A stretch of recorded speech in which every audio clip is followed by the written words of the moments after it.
Dia 22, a espiritualidade sem dogma e a teoria da imortalidade. Bem-vindos ao caos organizado da minha mente, onde filosofia, espiritualidade e realidade se encontram. Deusas e deuses, espiritualidade não é coleira, não é dogma, não é manual de instruções, é caminho vivo, é coerência entre o que vibro por dentro e o que manifesto no mundo. E hoje quero cutucar exatamente isso, a diferença entre verdade interior e religião institucional. Nietzsche falou, Deus está morto e fomos nós que o matamos. Não no sentido de negar o divino, mas de denunciar a morte das certezas absolutas impostas pelas instituições. Kierkegaard lembrava que a fé verdadeira é um salto no abismo da própria interioridade, não a assinatura de um livro de regras. E Paulo Freire dizia, educação que não liberta, adestra. E o mesmo vale para a fé. Eu e mais uma caralhada de clarividentes, conscientes, afirmamos, a morte não é o fim. Existe vida após a morte da matéria. Existe. A Matrix sempre usou dogma como instrumento de manipulação. A elite global alimenta medo, culpa e obediência para manter corpos dóceis e mentes distraídas. Mas espiritualidade sem dogma não se curva a isso. É liberdade de alinhar o ori, de ouvir a alma, de sustentar a própria experiência, mesmo que seja tão incomum quanto dizer, eu vejo mortos e eu não sou louca. Só não aceito que a realidade se limite ao que as elites e as religiões institucionais querem chamar de bênção ou maldição.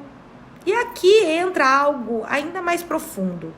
A teoria da imortalidade, recentemente validada por alguns estudos de ponta em física e neurociência, a ideia é que a consciência não se extingue com a morte do corpo, mas continua em um campo universal, algo que dialoga diretamente com o que as tradições espirituais falam há milênios.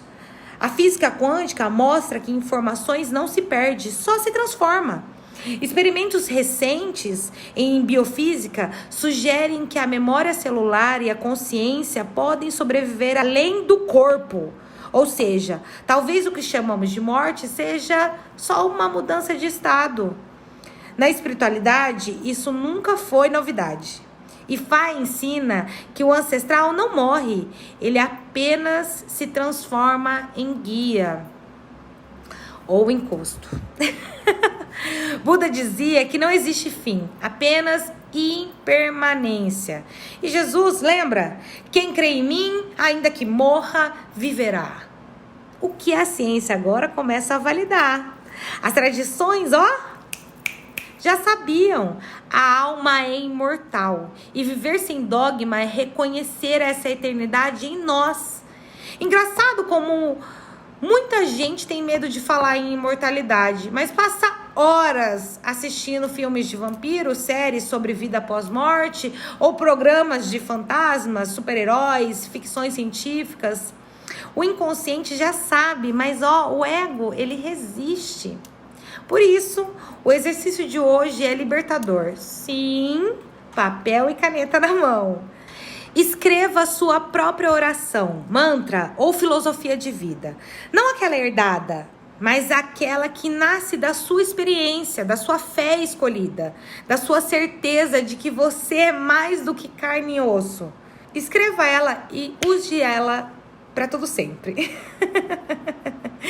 E é claro que eu vou deixar alguns questionamentos de libertação. Sua fé é herança ou escolha consciente? Onde está a sua coerência espiritual? Naquela que não depende de dogma, mas do reconhecimento de que sua consciência é eterna. Porque no fim, espiritualidade sem dogma é isso. Viver sabendo que a morte não existe, só a transformação.